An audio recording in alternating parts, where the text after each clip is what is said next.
Assalamu alaikum урматтуу YouTube сүйүүчүлөр жана Баткабардын катталуучулары. Бүгүн биз сиздер менен кайрадан эле ушу Россиянын Санкт-Петербург шаарында авто рыноктабыз.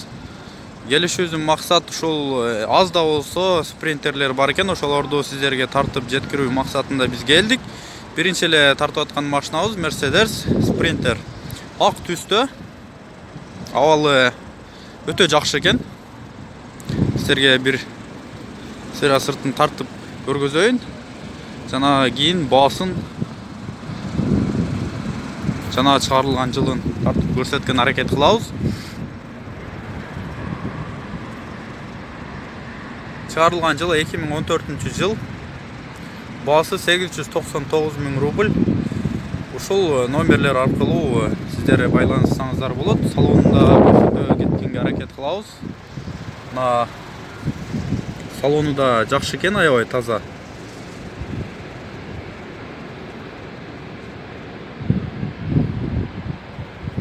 Ушул машинаны сиздер кызыккан болсоңуздар өз экрандагы номерлерге чалып, байланышып билсеңиздер болот. Бизден кийинки машинаны тартайлы анда. Кийинки машинабыз Ford Transit үлгүсүндөгү машина болмокчу. Ford Transit ак түстө экен.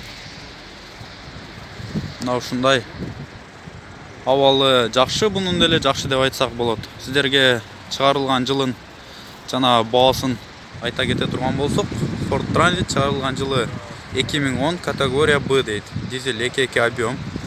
155 аттын күчүнө барабар. Отличный состояние дейт. 599 000 рубль.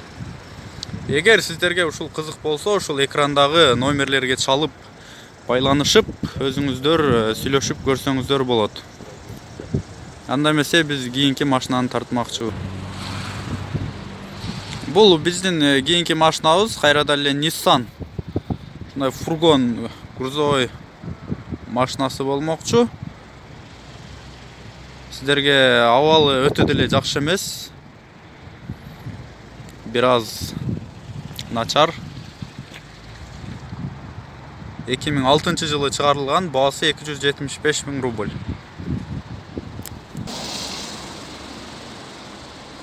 Ушундай биз кайра кийинки машинаны тартып баштадык. Газель. Абалын өзүңүздөр көрүп турасыздар.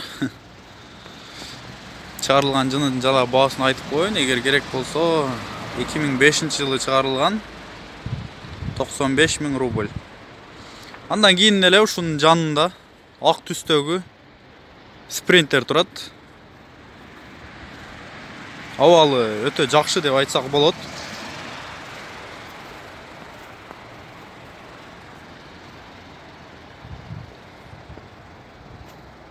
Sprinter бул базарда өтө эле аз болгондуктан сиздерге ушул бир-экөө болсо дагы тартып баасын көрсөтүп коюуну чечтик.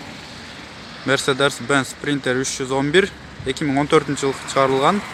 Пробег 136 000.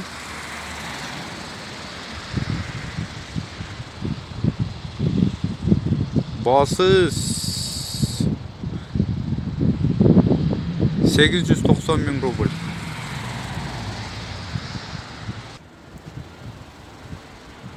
Биздин кийинки машинабыз ушундай жашыл, өтө эле жап-жашыл түстөгү Niva болмокчу.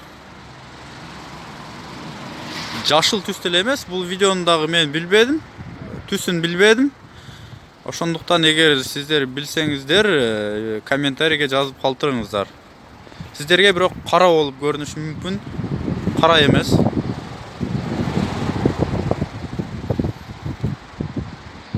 Niva өтө жакшы, таза. Чыгарылган жылын жана баасын айта кете турган болсок, 2014 жылы чыгарылган, зеленый түстө. Ушинтип цветин дагы билип алдык. Пробеги 70 000 километр жүргөн экен. 1.7 объем, инжектор 289 000 рубль. Албетте бир аз түшүп берет. Эгер сиздин 260 000 чейин түшүп берсе керек, 260 000 акчаңыз болсо, ушундай 2014 жылы чыгарылган Niva'ны ала аласыздар. Ушул эле Ниванын жанында Chevrolet Lanos үлгүсүндөгү машина турат. Өткөндө ушул жерге келип мен Нива тартып кеттим эле, ошондо айтты эле ошол Lanos'у тартпай коюпсуң, барып тартып келе кой деп. Мына ошол адамдын суранышы менен кайра тартканы келдим, тартып атам. Ушул байке үчүн ушул Chevrolet.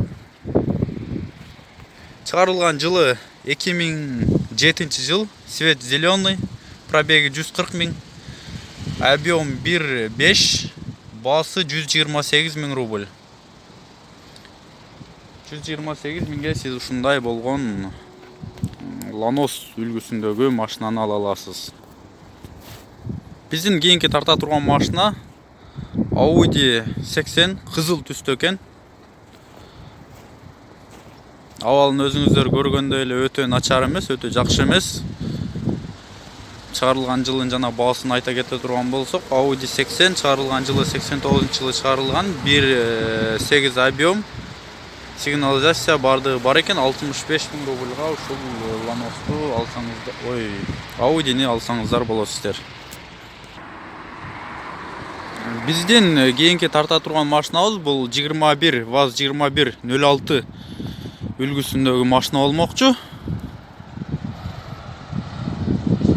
Абал өтө деле жакшы эмес, бирок айдаганга болот. Сиздерге чыгарылган жылын жана баасын айта кетейли. ВАЗ-2106 2004-жылы чыгарылган, баасы 49 000 рубль. Эгер сиздерге жаккан болсо, ушул номерлерге чалып, өзүңүз кеңири маалымат алып сүйлөшө аласыздар. Ушунун эле жанында сиз көргөндөй Москвич турат. Сары түстө экен бул. Эгер сизге Москвич кызык болгон болсо, көрүңүздөр албетте буну дагы. Чыгарылган жылы 1977-жылы чыгарылган экен. Пробег 60 000 километр. Бир хозяин гаражное сохранение дейт. 100 000 рубль дейт. Но ушул Москвичти 100 000 рубль дейт. Аябай эле таза экен, чирик жери жок, эч кандай. Урулган жери жок, чызылган жери да жок. Ушундай сап-сары түстөгү Москвич 100 000 рубль.